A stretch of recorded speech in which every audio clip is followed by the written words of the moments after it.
بەناوی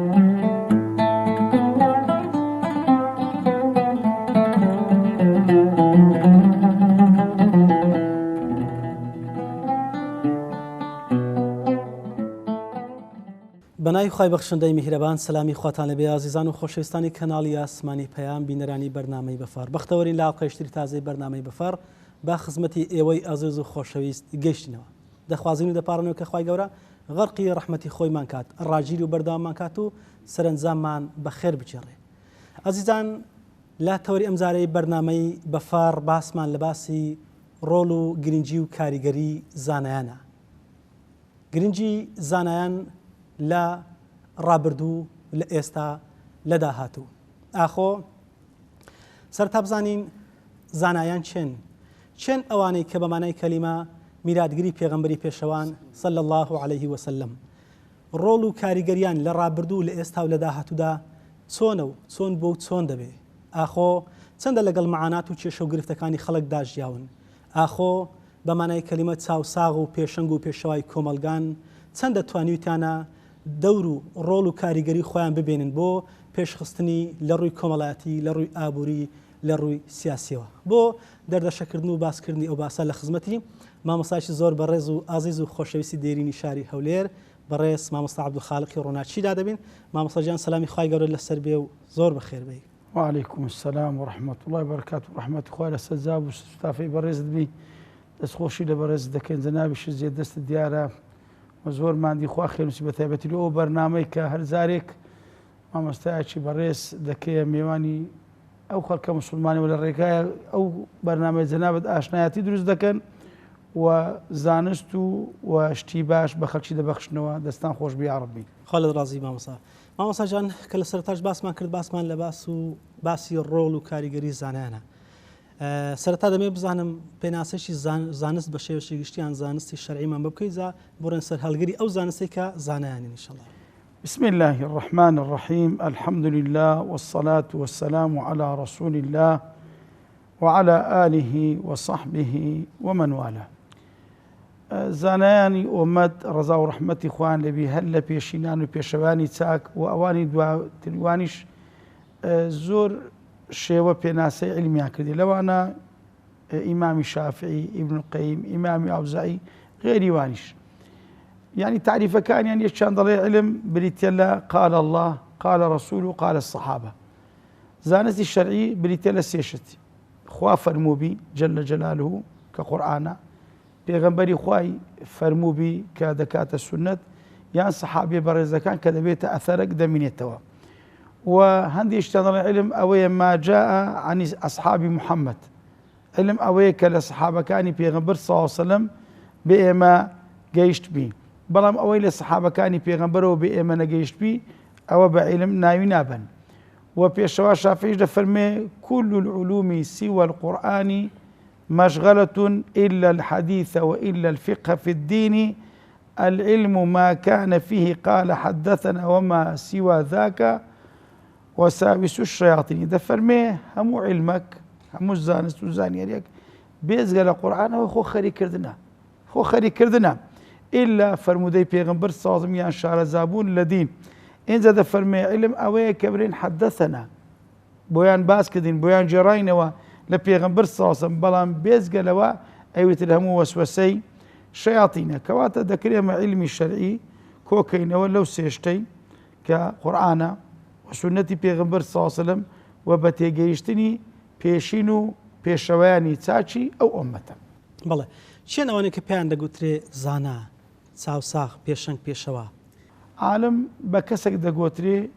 نفسي خوي ببخشي بو علمه ذا عالمة ديني بيان عالمة دنياي بي بالنسبة عالم ديني أويك هل بداية را دبيت فقيه دسيتا حجرة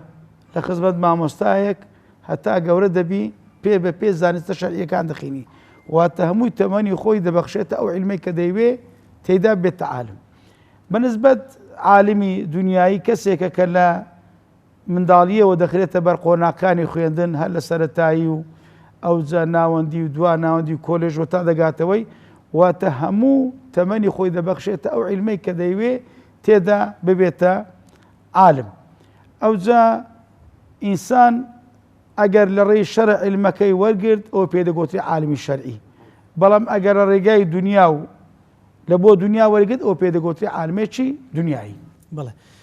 جیاوازی ئەو دوێ کە بۆن منازانستەکان تریش هەر پێویستن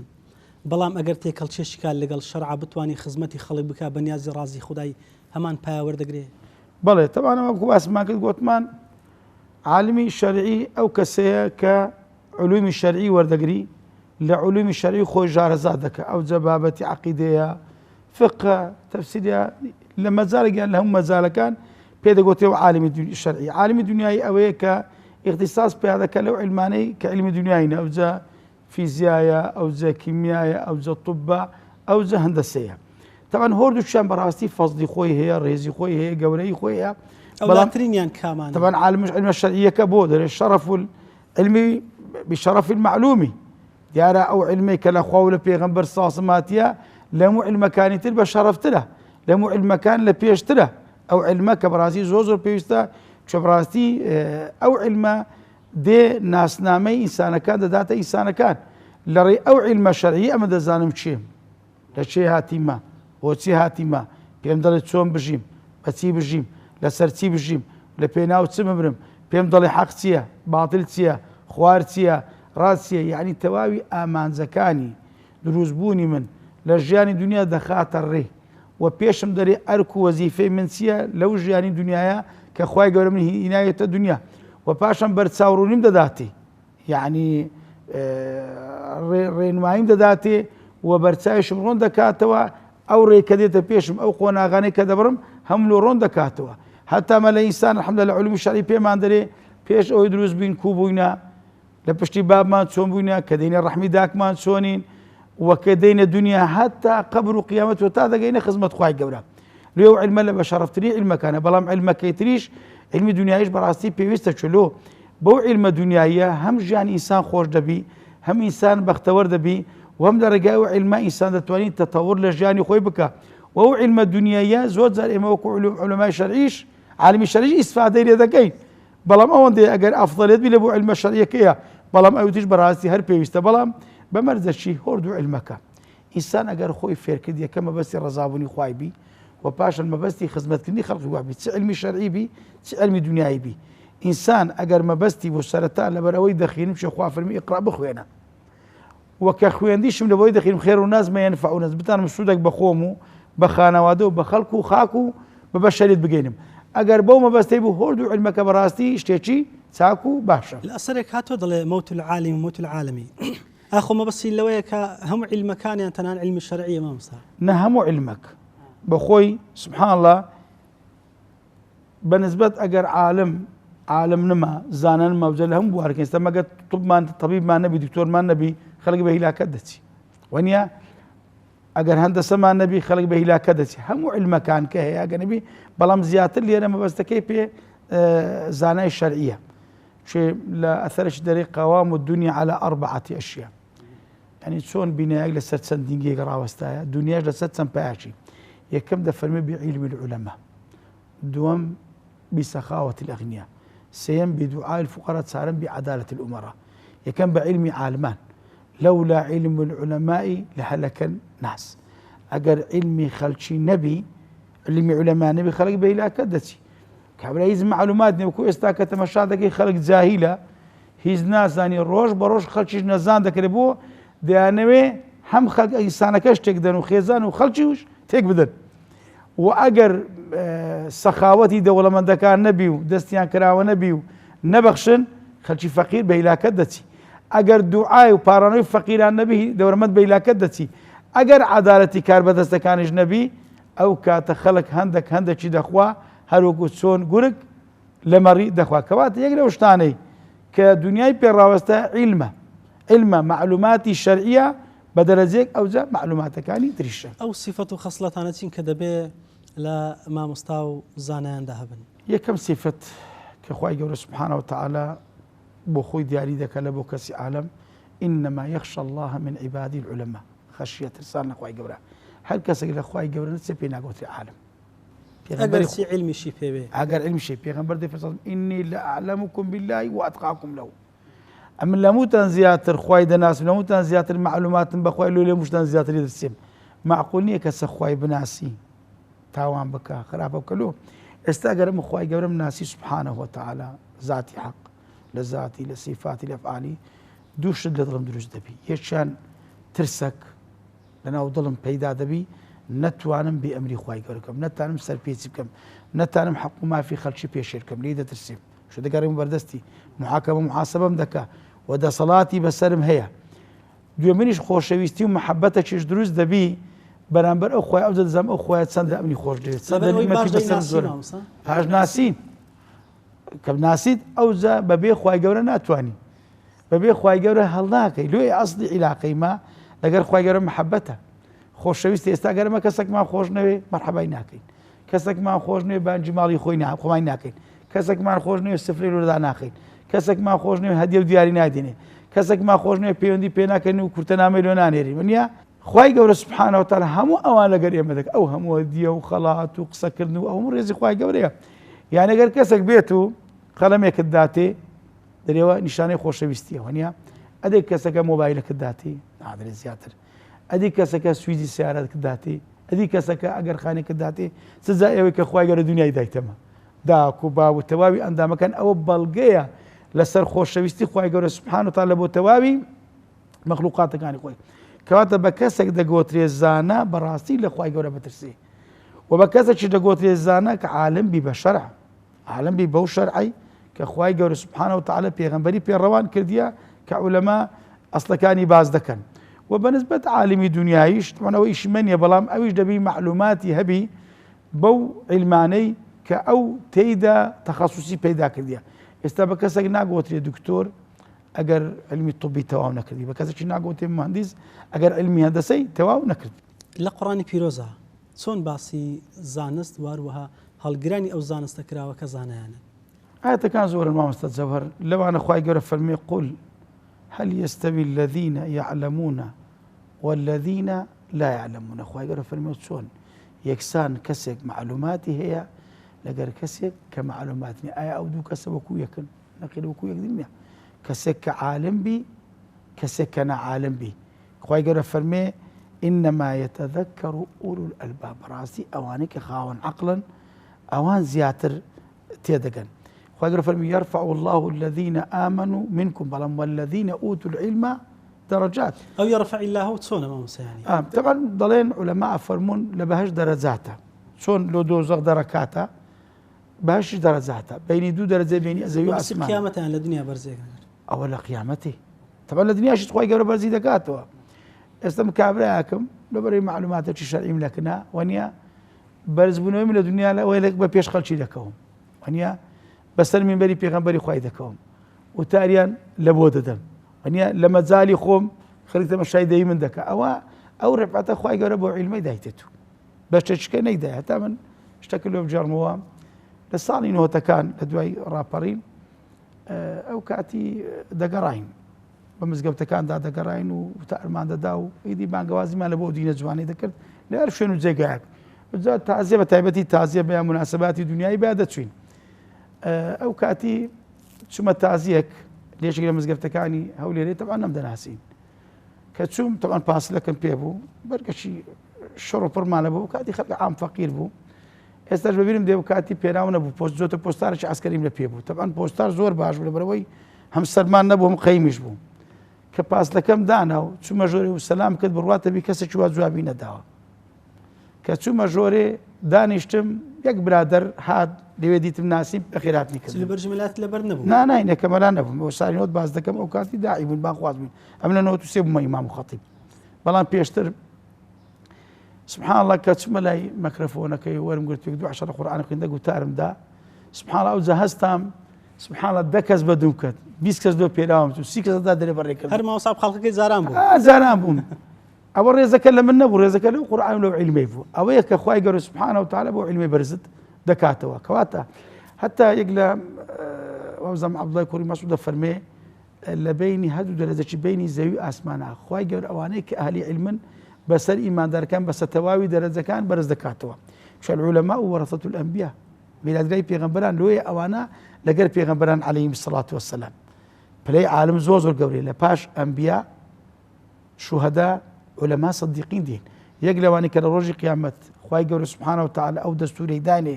کە بتوانن شەفاعەت بکەن لەو خەڵکی ئەوانەی کە عالمن ئەوانەی کە زانانە جا خوای گەورە ئەوانەی کە ئینسانی ماندار هەمووی پلەی بەرزیە لەگەڵ خوای گەورە بەڵام ئەوەی کە علمی شەرعی پێیە خوای گەورە ئەوانە بە دەرەجە بەرز دەکاتەوە والله بما تعملون خبير یان خوای گەورە فەرمێ شهد الله أنه لا إله إلا هو والملائكة وأولو العلم خوای گەورە ساتتا بۆ خۆی شایەدی بۆ وحدانیەتی خۆی دەدا کە هیچ تاکە پەرستراوەک نیە لەو کەون و کائیناتە بەحەق ئیلا بە خۆی نەبی لەگەر خوای گەورە شێ شایەت دە مەلایکەتەکان فریشتە نزیکانی خوای گەورە سبحانه وتعالى لەگەر وا خوای گەورە باسی شێ دەکا باسی عالمەکان دەکا پێغەمبەران عەلەیهیمو السەلام وسەلام و ئەوانەی کە معلوماتی پێغەمبەرانیان لەکن هەمووش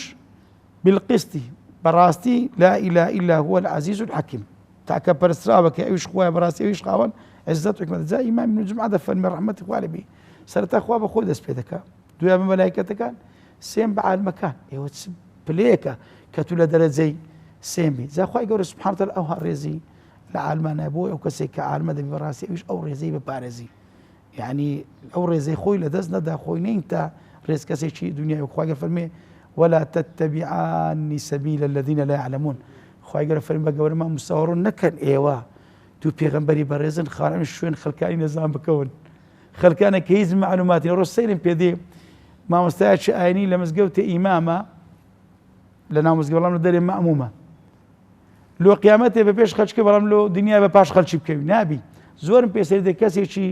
زانە عالم لە بە دەرکەی دەسەڵاتدارێکی نەزان بی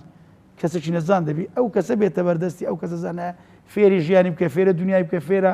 ڕاست و خواری بکە سزای ئەوانە لە قیامەتە قوڵتر لەوانی تر شک لەوەی دانی ئەو کەسەی عالم بی بەڵام ئەگەر عیلم عمل بە عیلمەکەی نەکە ئەوە لە پێش عوباد و سەنەمی خوای گەورە پەنامەندە سزاکەی پێغەمبەر سازم فەرمی کۆمەڵە کەسێکم بینی وەکو چۆن جەنجار دەسوڕێتەوە ئەوها بە دەوری ڕێخۆرە و کوشتیان دەرا دەسوڕانەوە چەشێن فەرمی ئەوانە عالمەکانی ئومەتن کە شتێکیان بە خەڵکی گوتێ بە خۆیان نیان کردی خوا یعنی علمیان هەبوو بەڵام عملیان پێ نەکردووە زۆر کارەسەتە لیمە تەقولون ما لا تفعلون كبر مقتا عند الله خوای گەورە زۆر تووڕێ لەو کەسانی ئەوانەی کە شتێک بە خەڵکی دەرێن بە خۆیان نایکەن ئەتەأمرون الناس بالبر وتنسون أنفسكم وأنتم تتلون الكتاب أفلا تعقلون فەرمووە عەقلتان نییە ئێوە دەرێنە خەڵکی چاکەی بکەن کەسی خۆتان خراپەی دەکەن دەرێنە خەڵکی باش بن کەسی بە خۆتان ڕێگای خراپەتان کردیە دەرێنە خەڵکی خوای گەورە خاپەرز بن کەسی هێش بەدوو نەفس و شەیتانەوە و ئارزوو کردنی بەڕاستی ئەوانە کارەساتە باسی ئەو چینە بکەین ئەو چینە تەبعاً زەرەر و زیانێکی یەکجار زۆریان هەیە لەسەر دڵی مسلمانە سادەکان تەماشا دەکەن جوبە و عەمامەشی لەسەرە و لەبەرە وەکو مامۆستای خۆی نیشاندا لە هەمان کاتشا عەقیدەکەی شلۆقە و قسە لە بۆ خەڵکیش دەکا و لەو لاش خەڵک تەماشای کردەوەکانی دەکانی بەدوو کردەوەکاندا و ڕەمادەم مامۆستا چ قەیدی ئاوا دەکە ئێمە ژوا دەکەین زەمە کێشەکەمان چێ خەڵک ئەوەی لێمان دەبیستی لێمان نابینی ئەوە کارەساتە بە قسەم کە بە عەمەلم مەکەن نا پێغەمبەر سەڵڵاهو عەلەیهی وسەلەم بە قسەش فەرموویتی بەکردەوە نیشانی خەڵکیدا بۆیە دەبی ئێمە پێشەنگ و پێشتە و پێشەوا بین لە بۆ خەڵکی چۆن پێغەمبەر سازم پێشڕەنگ و پێشەوا بۆ لە بۆ خەڵکی دەبی ئێمە بە هەمان شێوە یعنی ئەو خەڵکەی فێر بکەین طبعا ئەوە بە چەند شتێکی دەکرێت یعنی وا بە ئاسایی دروست نابی دەبی وەکو پێغەمبەر سەڵڵاهو عەلەیهی وسەلەم ببینە ڕەحمەت دەبی ئەو خەڵکی وەکو ئەولادی خۆمان تەماشاکە پێغەمبەر فەرمووە إنما أنا بمنزلة الوالد بولده من لەگەر ئێوە وەکو باوچێک وان بە منداڵەکەی باوک چی دەکات لە بۆ منداڵی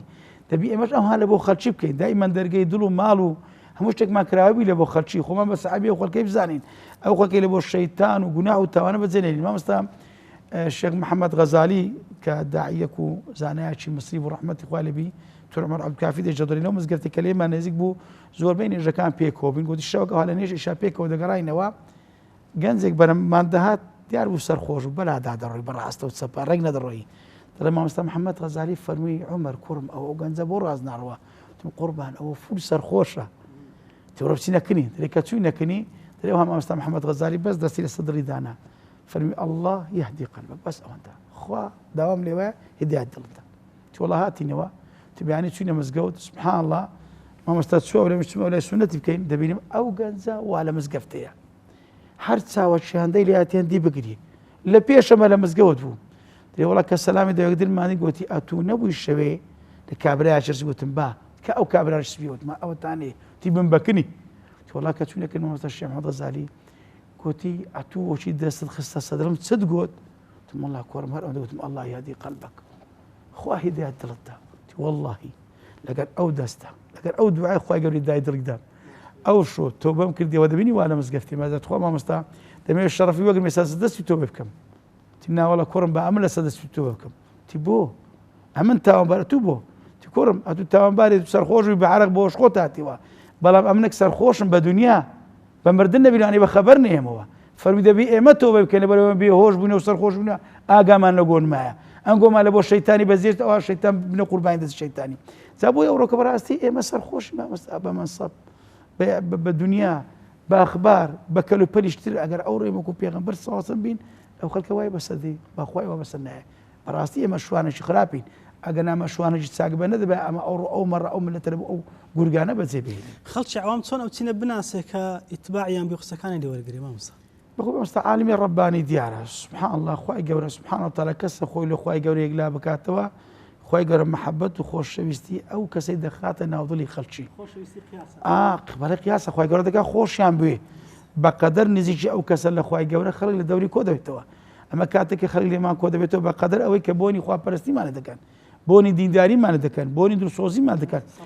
خلچش عزیلیه براستی استبو پیغمبر صلی الله علیه وسلم که هات مدینه خودتین لقلاق کان دانشی خودتانی منطقه قدام روک خلچی استاکا ونیا خودتانی هم مشتبکه ولی بو پیغمبر صلی الله علیه و مالی درست کرد بو خوا پرستی لپالمز گود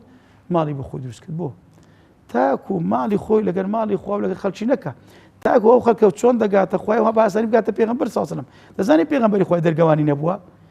بويا ما مستانيش مالي أننا ومزجوت تاكلنا زيكوا لقد أو خلك عشناتي بكنوا وجيلو خلك الرابقرنو وشيشكاني أو خلك سعر السركن وخلشش بي خوشة أو كسي كخوي لزيانا كاتو تكاتو خو من الناس عندي تكبر في سكانهم كرت كنت مكان يبون خوشويز بون بلام أورو كنا وخلشين معنا ومالي خوتنا خلشي كرديو خوتنا خلشي زياكا دو إيه ولا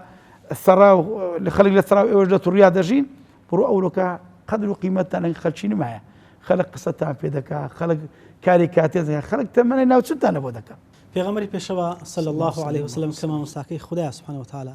او چون باسی علم و هەڵگریانی ئەو پەیامە بەرز و پیرۆزە دەکا کە زانایانی ئاینین. پیغمبر صلی الله عليه وسلم لزورك لحديث كان باز لفضل علم ذاك لبري خويا رب العالمين سرتا بي فرمو اقرا بخوينا يا كم بيام الاسمان لو پیغمبر قاعد كان خوين دوانا فرمي اقرا اي پیغمبر خويا تو قد تبي الرحمه لو عالم تي قران كاريب كي تي خلشي برو خوا برستي وبرو بهش بيني خلشي لو هم قيدان وشيشو مشاكل يدر بيني لو فوزاز اقرا بخوينا انسان اگه خوين نوي نبي ناتواني استاو كسي دبيت دكتور دبي بخويني دبيت عالم دبي بخويني اما جماعه يقولون كان بيقينه ما له مش كان هبي نبي كسجي زاهر بين نبي كسجي نازام بين نبي عقلي خو مدينه خلق جي سقط ايش بخيل سقط بفكري سقط وبريالي سقط هم جي سقط فقط كا وكو الى واقع اخونا اقرا بلان باسم ربك خوينا كي من دبي بناي خوايبي او خوايك خالقه كبعيدا كره كدروس كريم او كونوا كائنات دايا او خواهی که ایمه دروست کردی او برنامه جانی ایمه دانایه او پیامدارت چون دعم لگ خومان و دور و برمان او کنو کنگی ببیو نکری لوی پیغمبر صلی الله علیه وسلم اگر نخین دوار بو بلام خوای رب العالمین لرجای قرآن شعر زایکت و پیش فرمو قل ربی زدنی علما نجمع على نجزها بري خوای علم زیاد بکا بلام علمك فرمو اللهم اني اعوذ بك من علم لا ينفع خوای بنادق رمبتو لوي علمك وقرم كيز استفاده نبينا علمك ينفع سودي بي لبو دينم لبو دنيام لبو قيامتم لبو دور برم بداخو استورو زور بي او معلومات خيانه وي كبرير زنابد ما مستدخلين مش تبي استفاده بو علمك يستاكل كتاب خانه كان داخل ملت برو بيشوناتي خلق بورته مشاكل شويه من زيغا كان او ددوازك تابي ناخيني بسرتا بلام دواء لسن يك جانب ديدن تخصص بياك اللي بارمد بي استكابري بي بيت دكتور فيزياء بخيني استم كابراك معالم الشريوه كيمياء بخينم يعني وكاد بزايدانه براستي بو دبي او پرورده يعني پیداچنوی بگیره درجه خلچی پسپورو درجه خلچی زانا كثير كوري قيز جاتو دفرمي امن لخدمه ابي الدرداء دانش مخالي رازبي لمزجوتي دمشق في اوكاتوتي ابا الدرداء من لمزجوتي بيغمبر صلى الله عليه وسلم هاتيم خدمه ام جيبيس بتو حديث بيغمبري خوات لكنا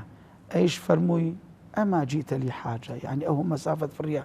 ناتي اشتكت بدمي اشتكت بيوتي نا والله اما جئت لتجاره لو باز قلنا فجئت للعلم وتبري والله بس دبو علم انجا ابا الدرداء وحديث اخو الشيء فرمو خوال رازي فرمي من بوجز كان اخونا بيغمبري خوان بيستيا من سلك طريقا هركس رجاياك بقري تبر يطلب فيه علما لو رجا علمك بيدابك علم هر علمك بيغمبر من كلينا هر علمك بي مهم او علم بيستفاد بي لو دين لو دنيا ولو قيامته علمي شرعي بي علمي دنياي بي مهم بو علم بخوش استفاده بك وخرج استفاده بك سلك الله به طريقا الى الجنه خواي قوله بو علم رجاء أكبر رجاء كان باشتلو آسان دكا والملائكة تضع أجنحتها رضا لطالب العلم دفر من الملائكة كان بالا كان الشق ديخن وكفر شقرات ديخن لجير بيرز أو كسي كذا سي علم الشرعي يعني أو ديهم بيخوش سبحان الله ملائكة كان لخدمة أو كسان دانا وإن العالم يستغفر له من في السماوات ومن في الأرض أو كسي كعالمة معلوماتي وعلم دبخشيتوا تفرمي أويل لآسمانة الآسمانة يا الله أو همو فريشتا هموي لأخوة داوي لخوش بدكان سلا زاوية هموي حتى فرمي والحيتان في الماء حتى ما سيلنا وآي خوي حتى ميرو لنا كنا كي خوي وفضل العالم على العابد ريزي كسي جزانا لسر كسي كعباد كعباد إلى مسجد بيساس البروجيا شونيش عباد القرآن كذن دفر من فضل عالمك كعلم الشرعي وردك لسر أو كسعابدي وكو فضلي مانجي تصار دوي بسر ما كان يعني دفر وكو فضلي من ويا بسر ايوه انزفر ان العلماء ورثة الانبياء زانان ميلادراني بيغمبران دينار درميان بزينيشتي بلام او علميان بزيشتي بو ابن القيم رحمتي خوالي بي دفرمي اول او عدس ان العلماء ورثة الانبياء فرمي اولا باشتريني مناقب كان علم بو فرمي بيغمبران لباشتريني مخلوقاتي اخوان بوي اوانش بو علما دبنت ساكتريني خلقي خواي قبل سبحانه وتعالى ولا لا حديث كام الصحابه برزا كان كزور تامزروبونا كبتن معلوماتي الشرعي وقلنا او حديثي بيغمبر صلى الله عليه وسلم دانا نشتينا بوي دبيني لبري شكار مازال نبو سريان دانا روجك او سور روجك او خدمت بيغمبر صلى الله عليه وسلم بو تاكو او علمي وقرن تاكو شرفي علماء بدس بين بلى هؤلاء برزكان رضا ورحمة خوای گەورەیان لەسەر بێ هم قول الصحابة هم إجماع الصحابة لأصول فقه مصدرشي رئيسية لدواي قرآن والسنة أوان سون باسي بلو باي زانوس وزانيان كردوا لو أنا بيشوا علي رضا ورحمة خوالي بدي فرمو علم باشتر لمال علم باشتر لدا صلاة علم باشتر لهمشتك بو فرمي أو علم مارتسن لي ببخشي زيادك بلا مال لي ببخشي كميدك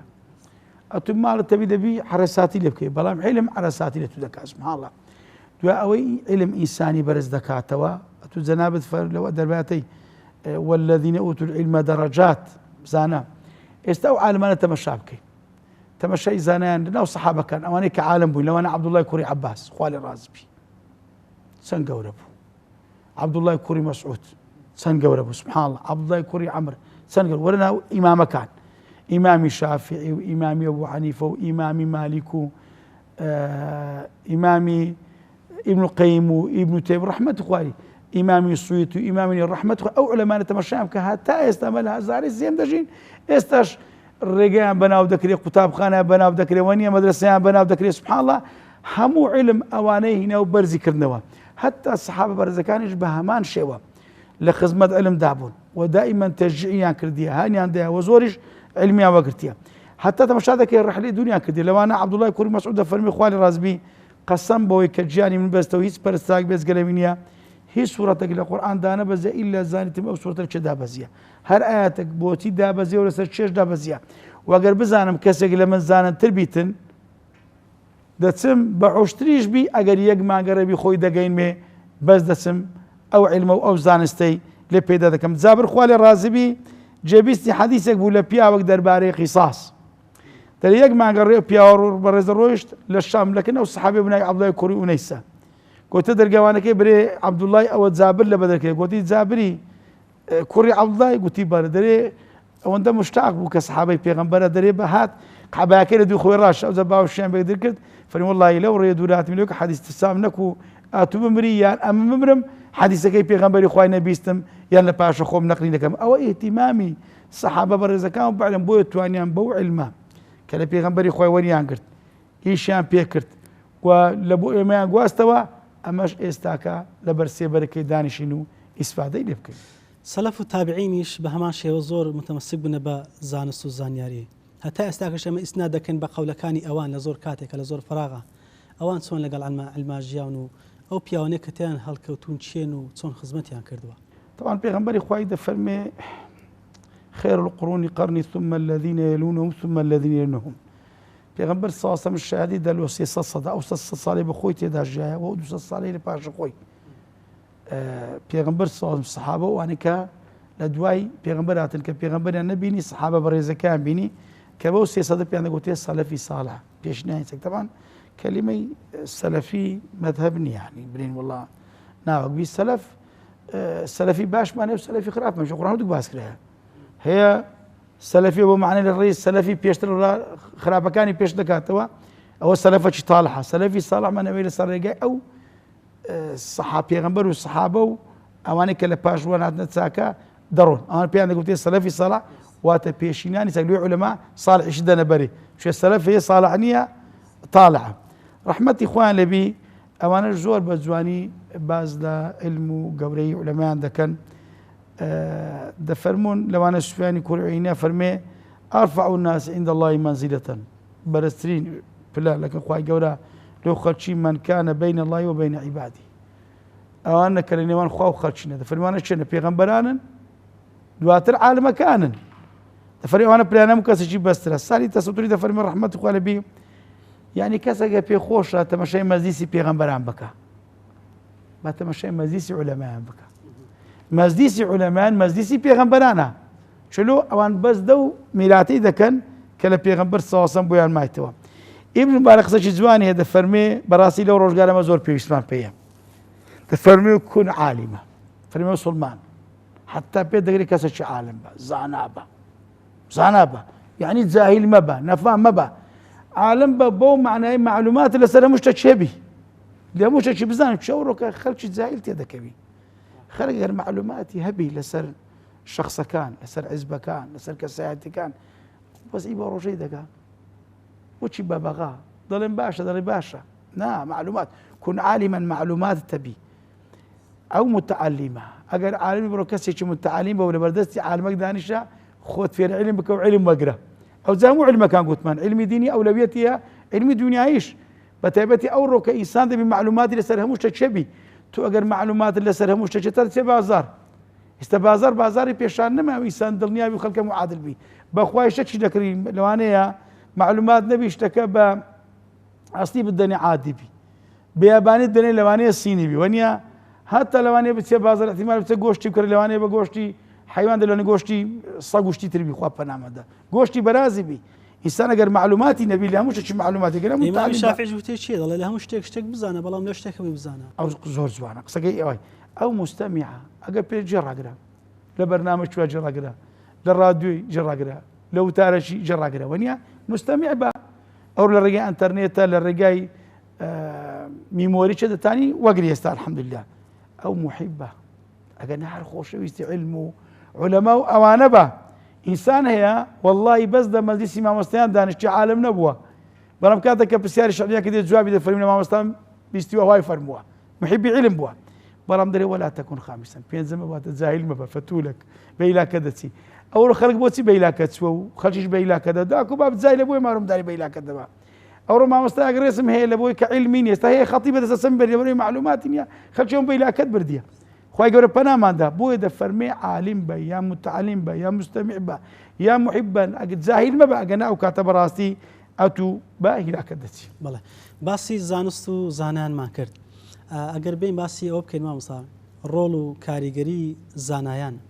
هەم لە ڕابردوو کە چۆن زانایەک بوون و لە هەموو وارەکانە ئەسپی خۆیان تاوداوە و لە ئێستاش و لە داهاتووشە طبعا ئەوڕۆ ئەوەی کە چاوەڕوانی سەرەتا باسی ڕابردوو بکەین بۆ نمونە ڕۆلی زانایان دواتر لە ڕۆژگارێکی وەکو ئەمڕۆیە زۆر پێویستمان بەو زانا و چاوساغانە هەیە کە ئەو مەشغەڵ بەدەستانە پێشەنگ و پێشەوامان بن تەماشای خەڵک بە شێر دەکەن کە خوای گەورە بەر لە هاتی پێغەمبەر فەرمێ وئین کانوا من قبل لەفی ضلال مبین بەر لە هاتی پێغەمبەر خەڵک لە گومڕاییەکی ئاشکرا بووە لە تاریکاییدا بووە لە چێشە بووە لە قەیران بووە یعنی ناسنامەی خۆی لە دەستدایە کەسێکی فەوزەیی بووە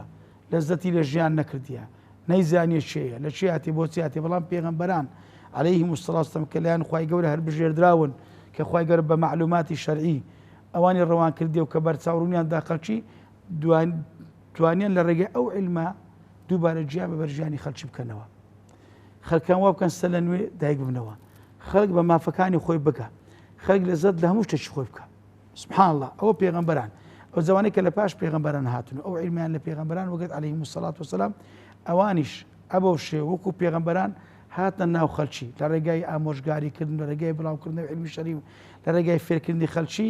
لە ڕێگای تەنزیمکردنی ئەو خەڵکەی چگەر ئەو خەڵکە تەنزیم نەکرێ ئەتگوترن ئازادی بێ قەید و شەرتی سیاسی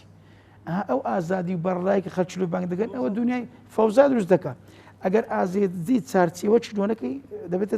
فەوزا تیارە لە ئاسمان ئازاد نییە دەی بە پێی ئەو ڕێبڕۆکەلەوەی دانرایە تووەرە سیارە ئەگەر بێت و ڕۆسایت بڕوە چ فەوزایەک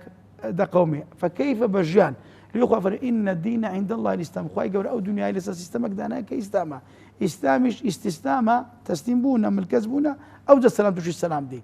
ئەو دنیا بە سەلامەتی دەبنی هەتا لەسەر ئیسلام بڕوە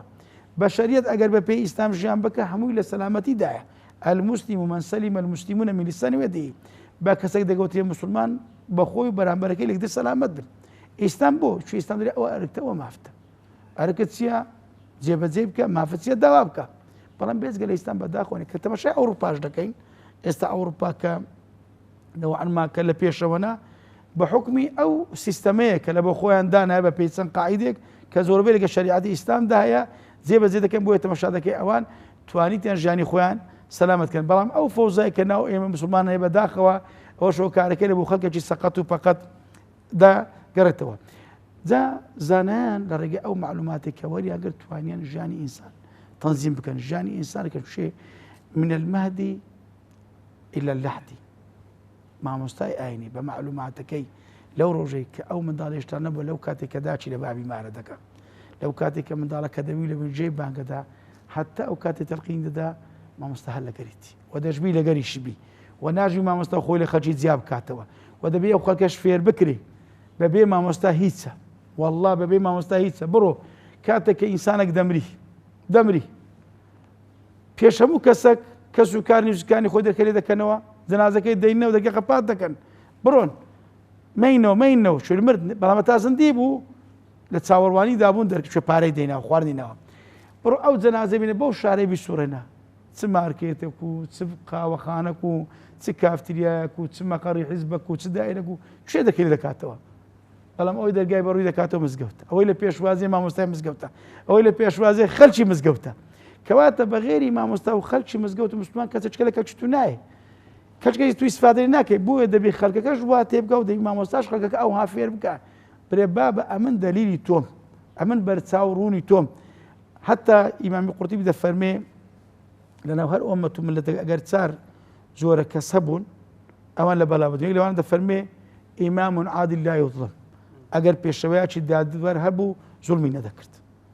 واتە خەڵک دەبیانی زندی بی کاکەوەی دەکەمە سەرکردەوە بەرپرس دەچرە خۆم دەی بەڕاستی بە کەلکی پێشەوەیەتی بێ مامەسە لە ڕابردوو ئەوانی کە پێشەنگ بوون شاعیرەکان و سەرکردەکانیش هەمان دەرچووی حوزرەکان بوون حوزرە بوون مامۆستا ئەوان ئەستان تێدەگەیشتن ئەوان چاویان کراوە بوو ئەوان لە یەشوژانی ملت تێدەگەشتن ئەوان لە دژی سوورم دەوەستان ئەوان بەرپەرسی داگیرکەریان داوە هەتا شۆڕشە کوردیانی خۆشمان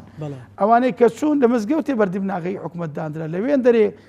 شەریعەت بە شۆڕشدا لەوێن دەرێ تەمیلێ و شۆڕشە کرا مامۆستایان بوون خەڵکی مزگەوت و خەڵکی بەدی خۆ خەڵکی بێدین و لەخوا مولحید و الحاد نەبوون بڕۆ بە درێژایی تاریخ ئەوانەی کە ئەهلی الحاد بووینە وەکو عەلمانیەت ئەوانە هەربار بووینە بەسەر ئومەت و ملت بڕۆ ژیان هەموو خیانەتی وەتەنیە وەرەبزانم شیانی خیانەتی نەکردیە وەشیانەت ئێستاش خیانەتی ناکە بەس خەڵکە مسلمان و دیندارەکە نەبی بە پاچ و بە خاوێنەی مایەتەوە بەبێ هیچ بەرامبەرێک بڕۆ تەماشا دەکەی هەموو فایلە نەبووی لە تەنها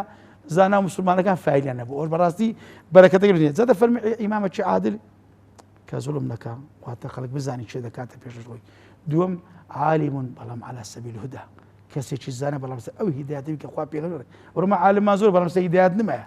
ئەو ویتە عەقلانی ئەو ویتە نازام چێ سێم ئەگەر بە تەمانەکانیان خەڵکیان بەرەو خێری بانگە دەکرێت خەڵکیان لە شەڕ دوور دێختواتە بەشدا ئامۆژگای چاچەند دەکرێت و پاشان ئەگەر ئافرەتەکانیان داپۆشرا بوون بەو چارشە لە بەراو موسیبەت ئەو ڕوئای ئەمانەوەدایە ئیماممان هەیە بەڵام زاڵمە عالمانەی بەڵام سەر ڕێی هیدایەت نمایە بڕۆ تەماشای اختیارەکان بکە سوبحان الله وەڵڵی گەنجەکە باشترە وانە ئەمە گەنج ساتێ باسی پرسیاری حلال کرد یەکتە گوتی نانە ئەوانە نا چما مەزوان نییە سبحان زۆر گوتی وەڵڵا بۆ مشتو بامە لەو زوریفەکە ئەوام دەکرد ئەوە کابرا حاجیشە خوا پەنامەدا ئەو ڕۆ بەداخل ڕوتوقوتێم و دنیای داگرتێکەواتە لە ڕابردوو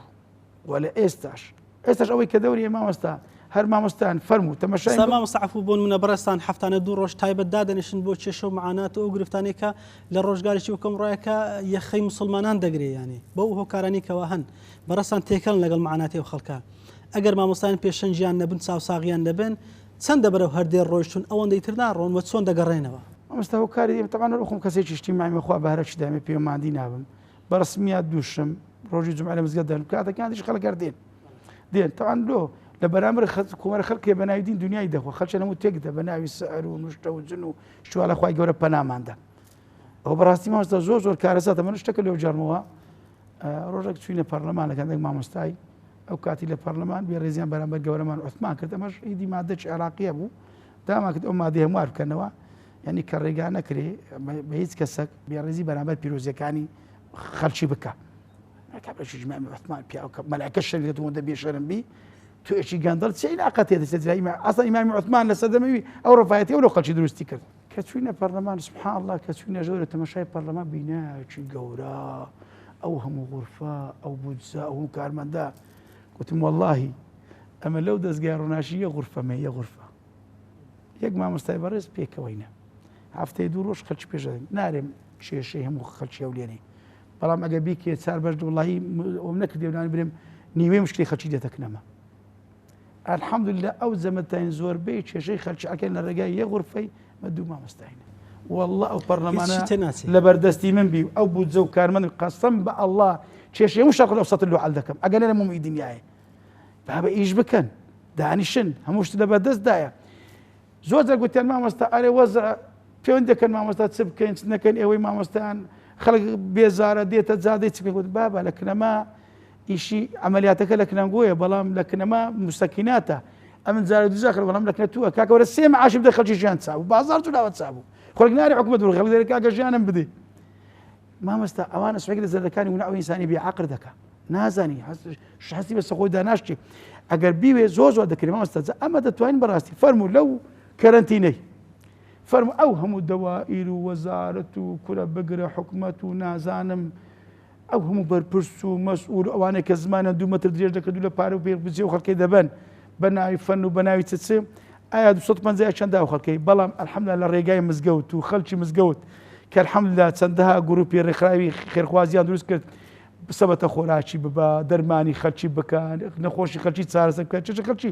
ئەوەی کە مسلمان کردی فەرموو لە مانجی ڕەمەزان کە خەڵک علمیە دەزانی زەکات حەقی فەقیریە سەرفترە چ پارە چەندە خەلکی بەڵام ئەوانەی کە زمانیان دەمەتر درێژ بوو کە خۆیان پێی نازانن پرۆشینە لە چێ شتانە دەرێن چیان کردە بۆ خەلکی چیان دا خەلکی مامۆستا کەواتە ئیسلاحات ئیلا لە مزگەوت و بە خەلکی مزگەوت دەکرێت بەڕاستی خەڵکێکی کەشمانەی خێرخوازە هەیلانی ئینسانیەتی بەقۆتە هێشت پێ بەوانیش دەکرێت زۆر جا دەرێم ئەگەر ئەهلی خێر کە زۆرینەکەنە کۆ بنەوە بەرامبەر ئەهلی شەر کە کەمینەیەکی کەم ڕاوەستن دنیا چاکە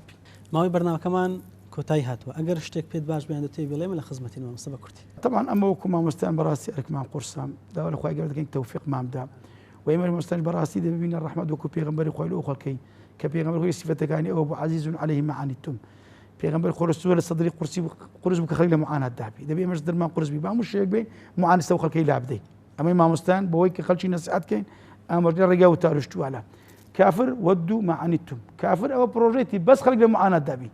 مشروعی کافران پێ خۆش خەڵک بزانی بەس ئەوەیە خەڵک تووشی معانات بی کێشە بی قەینان سەقیران والله کە دەبینی کەس دەگیریە لە برسان ئەو پەری کەیفی دێ ئەوە پرۆژەتی بەڵام منە والله ئێمە ئێشمان پێ دەگا بۆیە داوا دەکەم ئێمەی مامۆستایان و تەڵەبەی علم و خەڵکیش چاوکراوە بی و بزانی بە غێری ڕێگای پێغەمبەران هەر ڕێگاشتر بگرتە بەر لە غێری ئەوەی کێشەکانی لەسەر زیاتر نابی خوای گەورە ملایکمان تەوفیق دا ئینشاءالله زۆر بەڕێز مامۆستا عەبدولخاڵقی ڕۆناچی پێشنەژ و تارخوێنی مزگەوتی مەدینەی منەوەرە لە شاری هەولێر سپاسی ماندی بوون دەکەین مامۆستا خوای گەورە پاداشی بەخێرداتەوە زۆر سپاسی جەنابتان دەکەین دوعای بەردەوامی تام دەکەین ئینشاءالله خالد ڕازی بیاخوان بەڵێ بینەرانی بەڕێز و خۆشەویستی کەناڵی ئاسمانی پەیام عزیزانی بەرنامەی بەفەڕ تایارە لەگەڵتان بووین بۆ پێشکەشکردنی ئەڵقەی ئەمجارەی بەرنامە بەخوای گەورەتان سپێرم السلام عليكم ورحمة الله وبركاته.